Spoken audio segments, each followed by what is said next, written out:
প্রিয় ছাত্রছাত্রীবৃন্দ, সরকারি তিতুমির কলেজের হিসাব বিজ্ঞান বিভাগের পক্ষ থেকে তোমাদেরকে স্বাগতম জানাচ্ছি। আজকে বিবিএ দ্বিতীয় বর্ষের প্রিন্সিপালস অফ ফাইন্যান্স নিয়ে আমরা কথা বলবো। প্রিন্সিপালস অফ ফাইন্যান্সের কস্ট অফ ক্যাপিটাল চ্যাপ্টারটা নিয়ে আজকে আলোচনা করব। কস্ট অফ ক্যাপিটাল, এখানে খেয়াল করো, কস্ট অফ ক্যাপিটাল অথবা what is cost of capital, considering factors of cost of capital. Cost of capital হলো cost of capital is the required rate of return on the various types of financing। অর্থাৎ company বিভিন্ন উৎস থেকে মূলধন সংগ্রহ করতে যে সম্ভাব্য আয় প্রত্যাশা করে অথবা সম্ভাব্য বিনিময় প্রত্যাশা করে সেটা হলো কস্ট অফ ক্যাপিটাল। তারপরে considering factors of cost of capital. Cost of ক্যাপিটালের কিছু কনসিডারিং ফ্যাক্টরস আছে। এক নম্বর হলো কস্ট অফ ইনভেস্টমেন্ট, দুই নম্বর হলো এক্সপেক্টেড রেট অফ রিটার্ন, তিন নম্বর হলো অপরচুনিটি কস্ট, 4 নম্বরে রেট অফ ইন্টারেস্ট, 5 নম্বরে রেট অফ ট্যাক্স, 6 নম্বরে হলো ডিভিডেন্ড পলিসি। মূলত কস্ট অফ ক্যাপিটাল হলো কোম্পানি বিভিন্ন খাত থেকে বিভিন্ন উৎস থেকে মূলধন সংগ্রহ করে, মূলধন সংগ্রহের যে বিনিময় প্রত্যাশা করে, অর্থাৎ সংগৃহীত মূলধনের বিপরীতে যা প্রত্যাশা বা আশা করে সেটা হলো কস্ট অফ ক্যাপিটাল। আর কস্ট অফ ক্যাপিটাল কিছু অনুমিত শর্ত বা উপাদানের উপর ভিত্তি করে কার্যকর হয়। এই উপাদানগুলোকে বলা হয় কনসিডারিং ফ্যাক্টরস। বিনিয়োগের সম্ভাব্য ব্যয়, কি পরিমাণ আয় প্রত্যাশা করে বিনিয়োগ থেকে, সুযোগ ব্যয়, সুদের হার, করের হার, লভ্যাংশ নীতি বা কোম্পানি কিভাবে লভ্যাংশ পরিশোধ করে। এখন খেয়াল করো importance of cost of capital. Cost of ক্যাপিটালের গুরুত্ব অথবা কি কারণে কস্ট অফ ক্যাপিটালটা আসলে করা হয়। এক নম্বর হলো ডিটারমিনেশন অফ ক্যাপিটাল স্ট্রাকচার। কোম্পানির মূলধন কাঠামোটা কি রকম হবে, অর্থাৎ কি কি উৎস থেকে কি পরিমাণ মূলধন সংগ্রহ করবে তার টোটাল কাঠামোটা জানা যাবে কস্ট অফ ক্যাপিটাল থেকে। ইভ্যালুয়েশন অফ নিউ প্রজেক্ট, নতুন একটা প্রকল্প মূল্যায়ন, নতুন একটা প্রকল্প কোম্পানি গ্রহণ করবে কিনা অথবা নতুন একটা প্রকল্পে বিনিয়োগ করবে কিনা তার ডিসিশনের জন্য কস্ট অফ ক্যাপিটাল কিন্তু হেল্প করে। সোর্স অফ ক্যাপিটাল, কোন কোন উৎস থেকে মূলধন সংগ্রহ করবে, মূলধনের বিভিন্ন উৎস আছে, কোন উৎস থেকে সংগ্রহ করবে, সাধারণত যে উৎসে ব্যয় কম হয় ওই উৎস থেকে মূলধন সংগ্রহ করা হয়। ভ্যালু অফ দি ফার্ম, ফার্মের মোট মূল্য, ঋণকৃত মূলধন, শেয়ার মূলধন সহ সব মূলধনের সমষ্টি হলো ফার্মের মোট মূল্য, অর্থাৎ ফার্মের টোটাল ভ্যালুটা জানা যাবে কস্ট অফ ক্যাপিটাল থেকে। ডিভিডেন্ড পলিসি, কোম্পানি কিভাবে লভ্যাংশ পরিশোধ করবে, নগদে লভ্যাংশ পরিশোধ করবে নাকি স্টক ডিভিডেন্ড দিবে, এটা ডিসিশন নেওয়া যাবে কস্ট অফ ক্যাপিটাল থেকে। টার্গেট প্রফিট, লক্ষ্যস্থিত মুনাফা, কি পরিমাণ প্রফিট প্রত্যাশা করে। ট্যাক্স এক্সাম্পশন, কোন ধরনের কর ছাড় পাওয়া যাবে কিনা, কোম্পানির ঋণকৃত মূলধন কি পরিমাণ থাকবে, কি পরিমাণ ঋণের জন্য সরকার থেকে কি পরিমাণ কর ছাড় পাওয়া যাবে, এটা কস্ট অফ ক্যাপিটাল থেকে জানা যাবে। ইফিসিয়েন্সি, কোম্পানির ম্যানেজমেন্টের দক্ষতা কিরকম, যেই কোম্পানির কস্ট অফ ক্যাপিটাল যত কম তার ব্যবস্থাপনার দক্ষতা তত বেশি। ইনভেস্টমেন্ট ডিসিশন, কোম্পানির বিনিয়োগ সিদ্ধান্ত গ্রহণ করা যায় কস্ট অফ ক্যাপিটাল থেকে। এনপিভি অফ প্রজেক্ট, বিভিন্ন প্রজেক্টে কোম্পানি বিনিয়োগ করতে পারে, ওই বিনিয়োগগুলো থেকে কোম্পানির নেট প্রেজেন্ট ভ্যালু, বর্তমানে মূল্যায়ন করলে যে ক্যাশ ইনফ্লোগুলো আসবে ওটা নেট প্রেজেন্ট ভ্যালু কত দাঁড়াবে, এটা কস্ট অফ ক্যাপিটাল থেকে জানা যাবে। এখন খেয়াল করো components of cost of capital or types of cost of capital, অর্থাৎ কয় ধরনের কস্ট অফ ক্যাপিটাল আছে অথবা কস্ট অফ ক্যাপিটালের কি কি উপাদান আছে। এক নম্বর হলো কস্ট অফ ইকুইটি অথবা এটাকে কস্ট অফ কমন স্টকও বলা হয়, সংক্ষেপে কেই বলা হয়। কস্ট অফ ইকুইটিটা হলো কোম্পানির সাধারণ শেয়ারের যে ব্যয় অথবা সাধারণ শেয়ার মূলধনের পেছনে কোম্পানির যে ব্যয় হয় সেটাকে বলা হয় কস্ট অফ ইকুইটি। তারপর হলো কস্ট অফ প্রেফার্ড স্টক, অগ্রাধিকার শেয়ারের ব্যয়, সংক্ষেপে কেপি বলা হয়। কস্ট অফ প্রেফার্ড স্টক হলো অগ্রাধিকার শেয়ারের মালিক যারা, ওই শেয়ার মালিকদের পেছনে কোম্পানির যে ব্যয় হয়। 3 নম্বর হলো কস্ট অফ ডেট অথবা কস্ট অফ ডিবেঞ্চার, ঋণপত্রের ব্যয়, এটাকে সংক্ষেপে বলা হয় কেডি। অর্থাৎ কোম্পানি বিভিন্ন দীর্ঘমেয়াদী ঋণপত্রের মাধ্যমে যে মূলধন সংগ্রহ করে তার ব্যয়টাকে বলা হয় কস্ট অফ ডিবেঞ্চার। সর্বশেষ হলো কস্ট অফ রিটেইনড আর্নিংস, সংক্ষেপে বলা হয় কেআর, অর্থাৎ কোম্পানির সংরক্ষিত আয়ের ব্যয়। কোম্পানি প্রতি বছর যে পরিমাণ নেট মুনাফা হয় তার সম্পূর্ণ অংশ বন্টন না করে একটা নির্দিষ্ট অংশ রেখে দেয়। ওই নির্দিষ্ট অংশের জন্য কোম্পানির একটা সুযোগ ব্যয় বা অপরচুনিটি কস্ট আছে, এটাকে বলা হয় কস্ট অফ রিটেন আর্নিংস। আমাদের কস্ট অফ ক্যাপিটালের কম্পোনেন্টসগুলোর মধ্যে 1 নম্বর কম্পোনেন্ট ছিল কস্ট অফ ইকুইটি, অর্থাৎ সাধারণ শেয়ারের ব্যয়। সাধারণ শেয়ারের ব্যয় বলতে কোম্পানির সাধারণ শেয়ার হোল্ডার যারা, তারা কোম্পানিতে শেয়ারে বিনিয়োগ করার কারণে যে পরিমাণ আয় প্রত্যাশা করে তাকে বলা হয় সাধারণ শেয়ারের ব্যয়। সাধারণ শেয়ারের ব্যয় নির্ধারণের আবার 4টা পদ্ধতি আছে। 1 নম্বর হলো historical dividend model. Historical dividend model হলো প্রতি বছর কোম্পানি একটা নির্দিষ্ট পরিমাণ লভ্যাংশ শেয়ার হোল্ডারদেরকে পরিশোধ করে।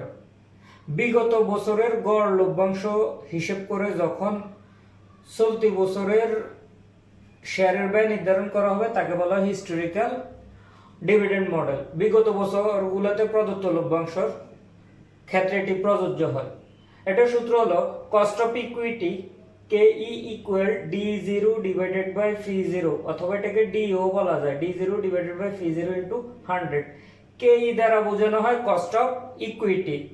D0 হলো average previous dividend per share. Average previous dividend per share অর্থাৎ প্রতি বছরে প্রদত্ত, বিগত বছরগুলোতে প্রতি বছরে প্রদত্ত গড় লভ্যাংশ। আর P0 হলো মার্কেট প্রাইস পার শেয়ার, অর্থাৎ প্রতিটি শেয়ারের বাজার মূল্য, প্রতিটি শেয়ারের মার্কেট প্রাইস বা বাজার মূল্য। এখন খেয়াল করো, দ্বিতীয় পদ্ধতি হলো ডিভিডেন্ড গ্রোথ মডেল, লভ্যাংশ প্রবৃদ্ধি পদ্ধতি। এটাকে গর্ডন মডেলও বলা হয়, ক্যাপিটালাইজেশন মেথডও বলা হয়। এই পদ্ধতিতে মনে করা হয় যে একটা নির্দিষ্ট সময়কাল পর্যন্ত প্রতি বছর লভ্যাংশ নির্দিষ্ট হারে বৃদ্ধি পেতে থাকবে। এই কারণে এটার নাম হলো লভ্যাংশ প্রবৃদ্ধি পদ্ধতি বা লভ্যাংশ প্রবৃদ্ধি মডেল। এর সূত্র হলো KE equal D1 divided by P0 plus G into 100। KE তো আমরা জানি কস্ট অফ ইকুইটি। D1 হলো expected dividend at the end of the year, অর্থাৎ চলতি বছর শেষে অথবা হিসাবকাল শেষে প্রত্যাশিত মুনাফার পরিমাণ, প্রত্যাশিত লভ্যাংশের পরিমাণ, এক্সপেক্টেড ডিভিডেন্ড, রেগুলার ডিভিডেন্ড না, এটা হলো এক্সপেক্টেড ডিভিডেন্ড, প্রত্যাশিত লভ্যাংশ। P0 হলো মার্কেট প্রাইস পার শেয়ার, অর্থাৎ প্রতিটি শেয়ারের বাজার মূল্য, প্রতিটি শেয়ারের বাজার মূল্য। জি হলো গ্রোথ রেট, গ্রোথ রেট হলো প্রবৃদ্ধির হার, প্রতি বছর একটা নির্দিষ্ট হারে লভ্যাংশ বৃদ্ধি পেতে থাকবে, 5%, 2%, 10%, এরকম নির্দিষ্ট হারে লভ্যাংশ বৃদ্ধি পেতে থাকবে। এই কারণে এই পদ্ধতির নাম হলো dividend growth model. Dividend growth মডেলে কিন্তু আমাদের এভারেজ ডিভিডেন্ড হিসাব করা হয় না, এক্ষেত্রে এক্সপেক্টেড ডিভিডেন্ড হিসাব করা হয়। 3 নম্বর পদ্ধতি হলো cost of issuance of new stock, অর্থাৎ নতুন শেয়ার যদি মার্কেটে ইস্যু করা হয়, সাধারণ শেয়ারের ক্ষেত্রে, অর্ডিনারি বা কমন স্টকের ক্ষেত্রে যদি নতুন শেয়ার মার্কেটে ইস্যু করে, সেই ক্ষেত্রে তার ব্যয় হবে KE equal D1 divided by ফি0 minus F plus G into 100। KE হলো as usual cost of equity, D1 হলো expected dividend at the end of the year, হিসাবকাল শেষে প্রত্যাশিত লভ্যাংশ, হিসাবকাল শেষে প্রত্যাশিত লভ্যাংশ, expected dividend at the end of the year. P0 হলো মার্কেট প্রাইস পার শেয়ার, প্রতিটি শেয়ারের বাজার মূল্য, প্রতিটি শেয়ারের বাজার মূল্য। G হলো গ্রোথ রেট, এখানে নতুন একটা টার্মস যুক্ত হয়েছে F দ্বারা বোঝানো হয় ফ্লোটেশন কস্ট।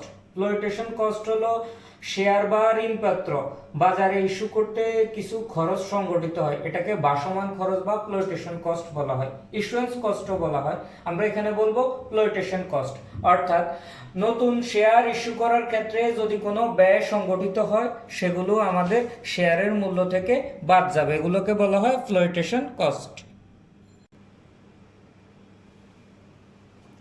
কস্ট অফ ইকুইটির সর্বশেষ পদ্ধতি হলো ক্যাপিটাল অ্যাসেটস প্রাইসিং মডেল। এটাকে বলা হয় মূলধন সম্পত্তি মূল্যায়ন মডেল।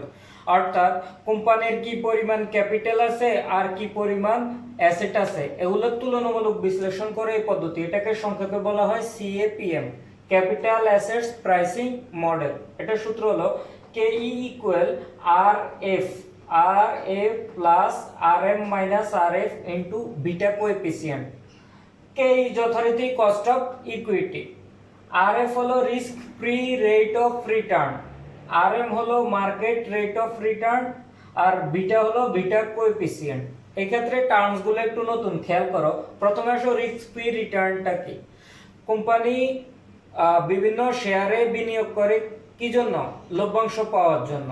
এখন আসো লভ্যাংশ পাওয়ার জন্য যে বিনিয়োগ করে এক্ষেত্রে কিছু রিস্ক থেকে যায়, আবার কিছু আছে একটা নির্দিষ্ট পরিমাণ রিস্ক ফ্রি থাকে। যে পরিমাণ অংশ রিস্ক ফ্রি সেটা হলো RF, risk free rate of return. আর মার্কেট রেট অফ রিটার্ন হলো বাজারে একটা নির্দিষ্ট পরিমাণ রিটার্ন বিদ্যমান থাকে। অর্থাৎ আর্থিক বাজারে বা খোলা বাজারে বা মূলধন বাজারে বিনিয়োগ করলে ওইখান থেকে একটা নির্দিষ্ট হারে লভ্যাংশ বা নির্দিষ্ট হারে রিটার্ন আসে, ওই হারটা হলো মার্কেট রিটার্ন। আর বিটা কোএফিসিয়েন্ট হলো কোম্পানির বাজারে বিদ্যমান সম্পত্তি, দায় ইত্যাদি বিশ্লেষণ করে ইত্যাদির হার একটা নির্দিষ্ট গ্রিক মান দ্বারা প্রকাশ করা, সেটা হলো বিটা কোএফিসিয়েন্ট। তাহলে আমাদের ক্যাপিটাল অ্যাসেটস প্রাইসিং মডেলে একটা হলো রিস্ক ফ্রি রিটার্ন আর একটা হলো market return. Risk free return এবং মার্কেট রিটার্নের পার্থক্যর সাথে রিস্ক ফ্রি রিটার্ন যোগ করে বিটা কোএফিসিয়েন্ট দ্বারা গুণ করলে যে রেজাল্ট পাওয়া যায় সেটা হলো আমাদের কস্ট অফ ইকুইটি, সেটা হলো আমাদের কস্ট অফ ইকুইটি। খেয়াল রাখবে সকল ধরনের ব্যয়ের ক্ষেত্রে ব্যয়ের হারকে শতকরা হারে প্রকাশ করা হয়, পার্সেন্টেজ বা শতকরা হারে প্রকাশ করা। এক্ষেত্রে আমরা সবগুলোকে 100 দ্বারা গুণ করে শতকরা হারে প্রকাশ করব। তাহলে আমাদের কস্ট অফ ইকুইটির ক্ষেত্রে 4 ধরনের পদ্ধতি আছে। একটা হলো হিস্ট্রিক্যাল ডিভিডেন্ড মডেল, এটাকে শুধু ডিভিডেন্ড মডেলও বলা হয়, হিস্ট্রিক্যাল ডিভিডেন্ড মডেল। 2 নাম্বার হলো ডিভিডেন্ড গ্রোথ মডেল। 3 নাম্বার হলো issuance of common stock, cost of issuance of new stock. 4 number হলো CAPM মডেল বা ক্যাপিটাল অ্যাসেটস প্রাইসিং মডেল। আমাদের কস্ট অফ ইকুইটির জন্য এই 4টা পদ্ধতি, কস্ট অফ ইকুইটির জন্য এই 4টা পদ্ধতি। আমাদের কস্ট অফ ক্যাপিটালের সেকেন্ড কম্পোনেন্ট ছিল cost of preferred stock. Cost of preferred স্টককে 2 ভাগে ভাগ করা হয়, একটা হলো ইরিডিমেবল প্রিপারড স্টক আর একটা হলো রিডিমেবল প্রিপারড স্টক। ইরিডিমেবল প্রিপারড স্টককে পারপেচুয়াল প্রিপারড স্টকও বলা হয়। ইরিডিমেবল হলো অপরিশোধ্য অগ্রাধিকার শেয়ার, অপরিশোধ্য অগ্রাধিকার শেয়ার। অর্থাৎ কোনো নির্দিষ্ট সময়কাল উল্লেখ থাকে না, কোম্পানি দেউলিয়া অথবা অবসায়নের আগ পর্যন্ত এই অগ্রাধিকার শেয়ারের মূল্য পরিশোধ করা হয় না। There is no time bound to refund the preferred stock value. অর্থাৎ অগ্রাধিকার শেয়ারের মূল্য পরিশোধ করার জন্য নির্ধারিত কোনো সময়কাল উল্লেখ থাকে না, এটাকে বলা হয় irredeemable preferred stock. Irredeemable preferred স্টকের সূত্র হলো KP equal DP divided by P0 minus F into 100।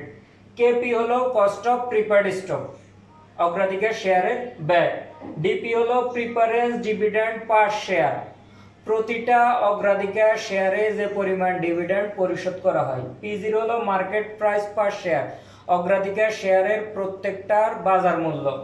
R F হলো ফ্লোটেশন কস্ট, কোনো ধরনের ইস্যুয়েন্স কস্ট অথবা কোনো ধরনের যদি ভাসমান খরচ থাকে অগ্রাধিকার শেয়ার ইস্যু করার ক্ষেত্রে সেটাকে বলা হয় ফ্লোটেশন কস্ট। তাহলে এটা হলো ইরিডিমেবল প্রিফার্ড স্টক, এটাকে পারপেচুয়াল প্রিফার্ড স্টকও বলা হয়।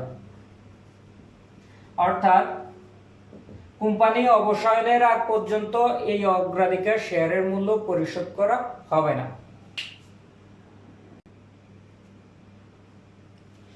2 নম্বর হলো রিডিমেবল প্রিফার্ড স্টক, পরিশুদ্ধ অগ্রাধিকার শেয়ার।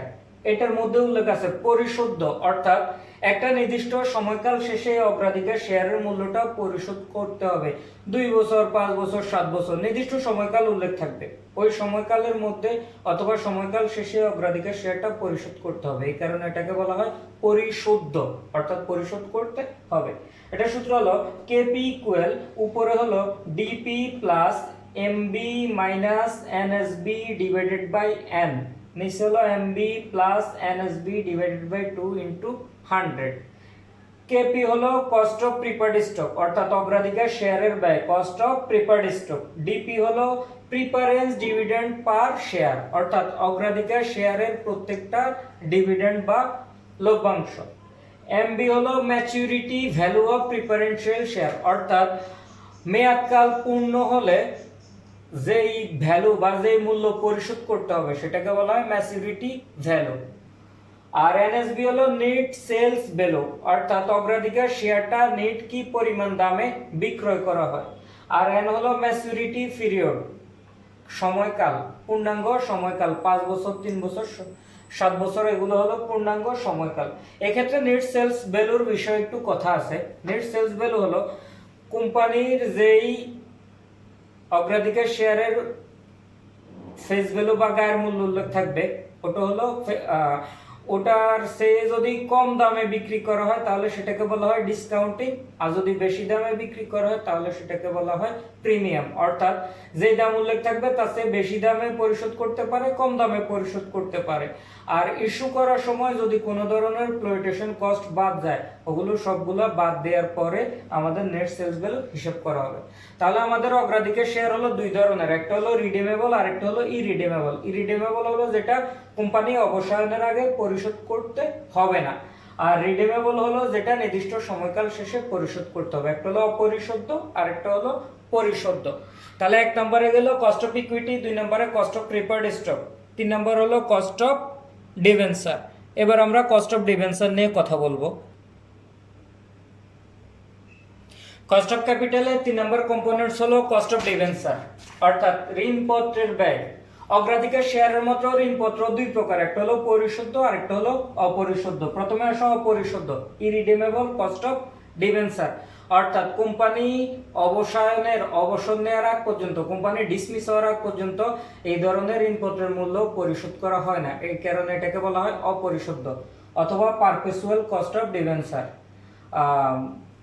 এটা ডেপ্টের ক্ষেত্রে আরেকটা বিষয় সবসময় জড়িত থাকে, সেটা হলো ট্যাক্স। ঋণের সাথে সবসময় করের হার জড়িত থাকে। আমরা জানি যে যখন ঋণকৃত মূলধন থেকে অর্থ সংগ্রহ করে, যেহেতু ঋণের সুদ পরিশোধ করে, সরকার কিছুটা ট্যাক্স রিবেট দেয়। তাহলে কস্ট অফ ডিবেঞ্চারের ক্ষেত্রে আমাদের সবসময় ট্যাক্স জড়িত থাকবে। Cost of equity, cost of preferred stock, cost of retained earnings, এই তিনটার ক্ষেত্রে tax, cost of equity, cost of preferred stock, এই দুইটার ক্ষেত্রে ট্যাক্সের কোনো কথা নাই। কস্ট অফ ডিবেঞ্চারের ক্ষেত্রে ট্যাক্সের কথা আছে। কস্ট অফ ডিবেঞ্চারের ক্ষেত্রে একটা হলো cost of debt before tax, কর পূর্ববর্তী ঋণের ব্যয়, আরেকটা হলো cost of debt after tax, কর পরবর্তী ঋণের ব্যয়, অর্থাৎ কর নির্ধারণ করার আগে, কর নির্ধারণ করার পরে। Cost of debt before tax হলো KD equal I divided by NSB into 100, আর cost of debt after tax হলো KD equal I into 1 minus T divided by NSB into 100।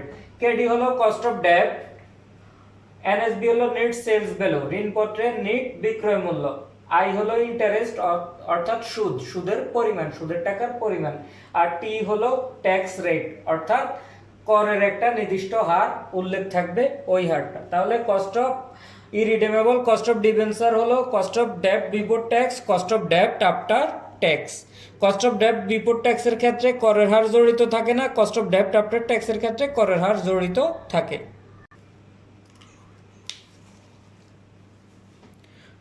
Cost of preferred স্টকের মতো কস্ট অফ ডিবেঞ্চারেরও রিডিমেবল পিরিয়ড উল্লেখ থাকে, যদি যে কত সময়কালের মধ্যে ঋণপত্রের মূল্য পরিশোধ করতে হবে ওই সময়কালটা উল্লেখ থাকলে সেটাকে বলা হয় কস্ট অফ রিডিমেবল ডেট, অর্থাৎ পরিশুদ্ধ ঋণপত্রের ব্যয়।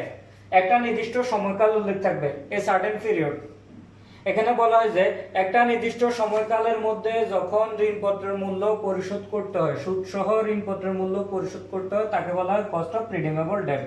এই ক্ষেত্রেও দুই ধরনের ব্যয় আছে, একটা হলো কর পূর্ববর্তী আর একটা হলো কর পরবর্তী। কর পূর্ববর্তী এবং কর পরবর্তীর মধ্যে শুধুমাত্র পার্থক্য হয় ট্যাক্স রেটে, আর কোনো পার্থক্য নেই। Cost of debt before tax KD equal I plus MB minus NSB divided by N, আর নিচে হলো MB plus NSB divided by 2। Cost of debt after tax এর ক্ষেত্রে KD equal I into 1 minus T, এক্ষেত্রে সরাসরি I, এখানে হলো I into 1 minus T, বাকি সব same. MB minus NSB divided by N, MB plus NSB divided by 2 into 100। KD হলো cost of debt বা কস্ট অফ ডিভেঞ্চার, I হলো interest বা সুদের পরিমাণ, MB হলো ম্যাচুরিটি ভ্যালু, অর্থাৎ নির্দিষ্ট হিসাবকাল শেষে ঋণপত্রে যে মূল্য পরিশোধ করতে হবে, যে মূল্যে ঋণপত্র পরিশোধ করতে হবে সেটা হলো ম্যাচুরিটি ভ্যালু। NSB হলো নেট সেলস ভ্যালু, নেট বিক্রয় মূল্য, আর N হলো পিরিয়ড অফ টাইম অথবা ম্যাচুরিটি পিরিয়ড। কত সময়ের মধ্যে, 2 বছর, 5 বছর, 7 বছর, কত সময়ের মধ্যে পরিশোধ করব, এই সময়কালটা হলো পিরিয়ড অফ টাইম। আর T হলো ট্যাক্স রেট। ট্যাক্স রেট হলো করের নির্দিষ্ট হার উল্লেখ থাকবে, সরকার কর্তৃক করের নির্দিষ্ট হার উল্লেখ থাকবে। তাহলে খেয়াল করো, আমাদের প্রথমে গেল কস্ট অফ ইকুইটি, তারপর হলো কস্ট অফ প্রিফার্ড স্টক, 3 নম্বর হলো cost of debenture. Cost of preferred stock এবং কস্ট অফ ডিবেঞ্চারের মধ্যে অনেকাংশেই মিল আছে। কস্ট অফ প্রিফার্ড স্টকের ক্ষেত্রে রিডিমেবল, ইরিডিমেবল, কস্ট অফ ডিবেঞ্চারের ক্ষেত্রে রিডিমেবল, ইরিডিমেবল। কস্ট অফ ডিবেঞ্চারের ক্ষেত্রে শুধুমাত্র ট্যাক্সের পরিমাণটা কর পূর্ববর্তী ট্যাক্সের পরিমাণ থাকলে কর পূর্ববর্তী ব্যয় কত হবে, কর পরবর্তী ব্যয় কত হবে, কিন্তু কস্ট অফ প্রিফার্ড স্টকের ক্ষেত্রে ট্যাক্সের হার উল্লেখ থাকে না।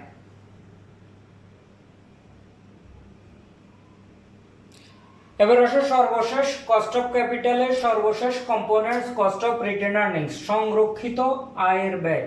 অর্থাৎ কোম্পানির প্রতি বছর যে পরিমাণ নেট ইনকাম হয়, নেট ইনকামের একটা নির্দিষ্ট অংশ কোম্পানি ডিভিডেন্ড হিসেবে বন্টন না করে সংরক্ষণ করে দেয় ভবিষ্যতে কোনো মূলধন জাতীয় বিষয় কাজে লাগানোর জন্য। কস্ট অফ রিটেন আর্নিংস এর দুই ধরনের শর্ত থাকবে, একটা হলো paid the personal tax rate, যদি ব্যক্তিগত করের হার উল্লেখ থাকে, অর্থাৎ ব্যক্তিগত কর পরিশোধ করে। Not paid the personal tax, যদি ব্যক্তিগত কর পরিশোধ না করে। আমরা জানি যে ব্যবসা প্রতিষ্ঠান আলাদা, ব্যক্তি আলাদা। ব্যক্তি যদি তার নিজে আবার ব্যক্তিগতভাবে আয়ের জন্য সরকারকে কর পরিশোধ করে, তখন cost of retained KR equal K into 1 minus TP into 100। আর যদি ব্যক্তিগত কর পরিশোধ না করে, KR equal D1 divided by P0 plus G into 100। KR হলো কস্ট অফ রিটেন আর্নিংস, সংরক্ষিত আয়ের ব্যয়, cost of retained earnings. TP হলো পার্সোনাল ট্যাক্স রেট, ব্যক্তিগত করের হার অথবা ব্যক্তিগত কর, TP personal tax rate. KE হলো কস্ট অফ ইকুইটি, ওই যে আমরা 1 নম্বরে যেটা করলাম cost of equity, say cost of equity.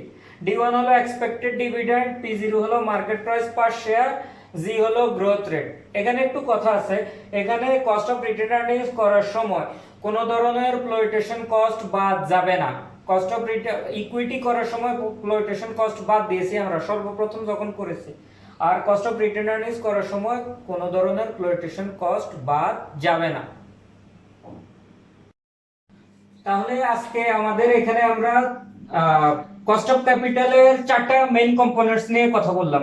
আমাদের যে ম্যাথমেটিক্যাল টার্মস আসবে, অঙ্ক আসবে পরীক্ষায়, ওই ম্যাথমেটিক্যাল টার্মস এর মধ্যে আমাদের 4টা কম্পোনেন্টস, একটা হলো কস্ট অফ ইকুইটি, 2 নাম্বার হলো cost of preferred stock, 3 number হলো কস্ট অফ ডিবেঞ্চার, 4 নাম্বার হলো cost of retained earnings. Cost of ইকুইটির মধ্যে আবার 4টা ভাগ করছি আমরা, historical dividend method, dividend growth model, তারপরে হলো issuance of cost of new stock, তারপর হলো ক্যাপিটাল অ্যাসেটস প্রাইসিং মডেল। তারপরে আসো কস্ট অফ প্রিফার্ড স্টকের ক্ষেত্রে একটা হলো ইরিডিমেবল কস্ট অফ প্রিফার্ড স্টক, আর একটা হলো redeemable cost of preferred stock. Redeemable এবং ইরিডিমেবল ভাগ করা হয় সময়কালের উপর ভিত্তি করে, একটা হলো পরিশোধ করবে নির্দিষ্ট সময়কালের মধ্যে, আর একটা হলো কোম্পানি অবসানের আগ পর্যন্ত, কোম্পানি তলবিতল বা গোটানোর আগ পর্যন্ত কোনো পরিশোধ করা হবে না। তারপরে আসো cost of debenture. Cost of ডিবেঞ্চারের ক্ষেত্রে একই রকম, একটা হলো রিডিমেবল কস্ট অফ ডিবেঞ্চার, আর একটা হলো ইরিডিমেবল কস্ট অফ ডিবেঞ্চার। কিছু ঋণপত্রের মূল্য কোম্পানি শেষ হওয়ার আগ পর্যন্ত পরিশোধ করে না, আর কিছু ঋণপত্রের মূল্য নির্দিষ্ট সময়কাল শেষে পরিশোধ করতে হয়। ঋণপত্রের ক্ষেত্রে একটা অ্যাপ্লিকেশন হলো, সেটা হলো tax rate, before tax, after tax. কর পূর্ববর্তী, কর পরবর্তী। আর সর্বশেষ হলো আমাদের cost of retained earnings. Cost of retained earnings এর সাথে একটু ট্যাক্স জড়িত, সেটা হলো পার্সোনাল ট্যাক্স। ব্যক্তিগত করের হার উল্লেখ থাকলে, ব্যক্তিগত করের হার উল্লেখ না থাকলে। তাহলে এটাই হলো আমাদের কস্ট অফ ক্যাপিটালের মূল চারটা কম্পোনেন্টস। এই চারটা কম্পোনেন্টস যদি আমাদের জানা থাকে তাহলে আমরা কস্ট অফ ক্যাপিটালের যে প্রবলেমগুলো সলিউশন করতে পারবো ইনশাআল্লাহ। তাহলে আগামী ক্লাসে আমরা weighted average cost of capital অর্থাৎ চারটা কস্ট অফ ক্যাপিটালের চার ধরনের কম্পোনেন্টস নিয়ে একই সাথে কোন ধরনের কম্পোনেন্টস কি পরিমাণ আছে এটা নিয়ে আমরা weighted average cost of capital নিয়ে কথা বলবো, এবং আমরা এই যে কস্ট অফ ক্যাপিটালের বিভিন্ন কম্পোনেন্টস গুলো এগুলোর অ্যাপ্লিকেশন নিয়ে কথা বলবো। সে পর্যন্ত সবাই ভালো থেকো, সুস্থ থেকো, ইনশাআল্লাহ পরবর্তীতে আবার দেখা হবে। আল্লাহ হাফেজ।